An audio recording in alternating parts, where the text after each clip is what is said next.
seen the risks of doing it. Houston's in an awful spot. Houston has had to lose 20 games because their picks go in Oklahoma City if they don't go to the bottom of the league because of that awful Russell Westbrook trade. So you can end up looking stupid pretty fast giving up multiple first-round picks. But it's either or, John.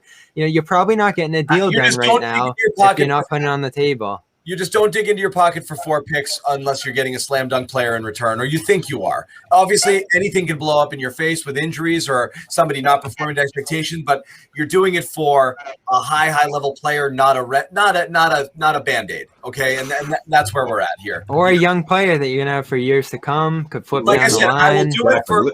I would roll the dice potentially for not 4 picks, but I would up the price for a Lonzo Ball type player, okay? Here we go. Damn it, John.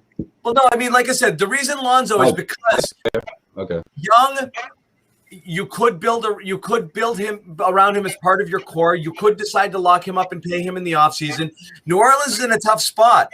You're going to make your big 3 core. If you can only pay 3 guys real money, it's going to be Zion, Ingram, and is Lonzo going to be one of those guys? Are you locking him up long term? I don't know that they necessarily want to do that because they're losing with this group right now. So I know, and again, KOC mentioned it in this piece here. They're in a tough spot because they're afraid they could either lose him for nothing in the offseason to an offer sheet or be forced to pay him more than they want to pay him, and they don't know what to do. So they're in a bit of a crisis sort of situation here. I'd be more interested in that personally than in terms of giving up assets and locking a guy up long term. I'd be more interested in Lonzo than John Collins, but that's just me.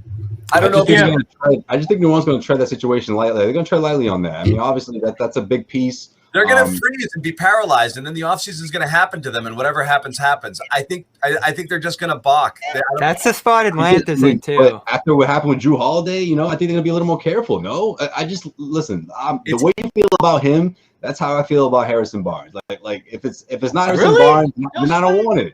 Yeah, man, Harrison Barnes. Listen, whether we're talking, looks like he's off the table now.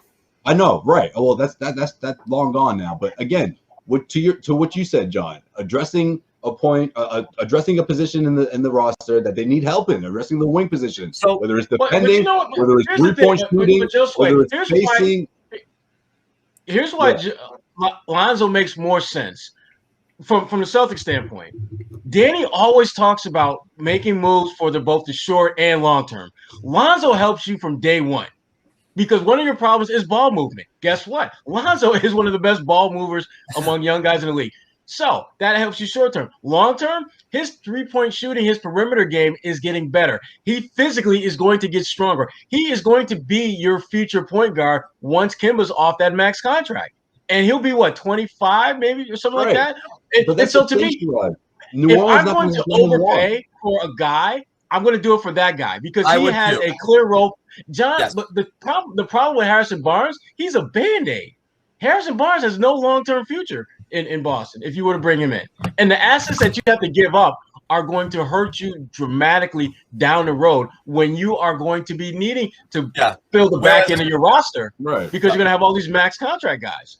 So the thinking that Barnes is a realistic option right now. It may in the future, maybe, but right now, the Pelicans, they're not going to let that guy go right now. They got to be careful. But you might take on a bad contract. They saw what happened with Drew. You may bail them out of something. You may give them first-round picks. You take off a contract using the TPE off their hands, like a Redick or something. You could do things there. You could bring him. Bring him. But you could do things to make it work, and that wouldn't kill you either. So you might be able to give them some relief where they need it. I don't know if it's doable. All I'm saying is I would like for the Celtics maybe the offseason. Don't freak out and say, I need something to kind of just a little Band-Aid or a little salve to fix something that's ailing me now that isn't part of my long-term future. Don't do that. I would rather pay a premium price for something that you think you actually want and then hold on to it for longer. And I think Lonzo fits into that piece. So that's why I'd be willing to give more there to make that happen than any of the other guys who I think will be okay. That's another one that's got to happen now. Off season, sign and trade. This team just isn't in a cap position to make those kind of deals. Have to happen now. Yeah, and so this is why Ainge isn't dumb. He's got Zarin in his ear talking about the books and what can happen now versus what can happen later. And they've talked a lot about standing pat and being comfortable with the situation they're in. I'm not buying it. Like later, it's going to be much harder later to do the kind of things they want to. Would you do Smart? Would you put Smart in there for Lonzo? We've talked about that before too. I was thinking maybe even Kemba, like it's, I would. Yeah, Kemba you can't do because the point is they don't want to spend this money, so they're not going to eat 2 more years of Kemba. By the way, thank goodness I didn't do a Kemba apology camp because he's back to early season Kemba the last 6 games. I told you to wait. I told you wait a week or 2. Yeah, that was good. I love Kemba. I was thought you brought I just don't like the way he's playing. I love him. I just don't like his play. Yeah, I love him. I'm the same guy. Yeah. If this is all about participation awards and trophies like that, Kemba's like my MVP. Yeah, I love him. Yeah, right. He came back early. I can tell you now, Marcus Smart would absolutely devastate me if you put him in a deal for Lonzo. It would devastate the hell out of me. Now, would I do it? I think I just might. Yeah, I think I just might. That's the epitome of now and later. Because if you think you're not going to re-sign Smart, and you push your chip, if you think you're not going to re-sign him in his next deal, you cut bait a year early and you push your chips in on Lonzo and say, I'm going to pay this guy. That would hurt me so bad. It would hurt. Damn, I would do it. Those two paired together. Like I would like that too. That'd be I've tough. tossed around Smart for Collins too. I mean, I think Smart's a guy you have to consider right now because of the contract. You know what I would fear though? If I'm the Celtics, Not for Collins, my fear in moving Marcus was that he would be Tony Allen 2.0. Remember how Tony went to Memphis and all of a sudden they became a completely he literally changed everything about that organization. They were not grind. They were just god awful bad before he got there. And all of a sudden they've got this new identity. Marcus could do that with New Orleans. And you're pairing him with Brandon and Zion. Oh my. LeBron is thinking like Boston don't do that. Boston don't do that. I will give back some of my Boston Red Sox ownership if you don't do that deal. Don't let Marcus Smart go to New Orleans because then they become a problem. Yeah. They become a big problem. And if you're the Celtics, guess what? Lonzo helps you become a problem out east.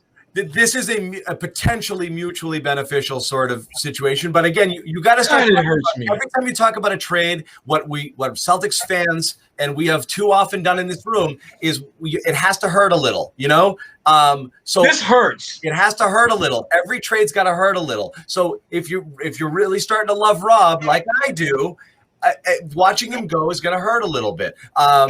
And it's the same thing for Marcus Smart. And if you love Marcus as long as I have and still do, I'm feeling a or the Jaylen Brown people. If Jaylen Brown, you put Rob in this, deal too, in this proposed deal, John. Oh, wait a minute.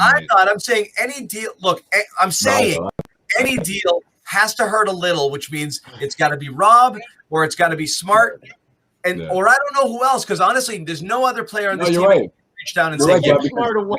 Don't take my Smart away.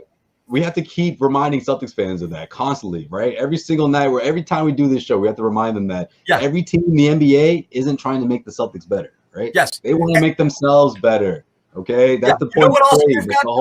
That's the whole point.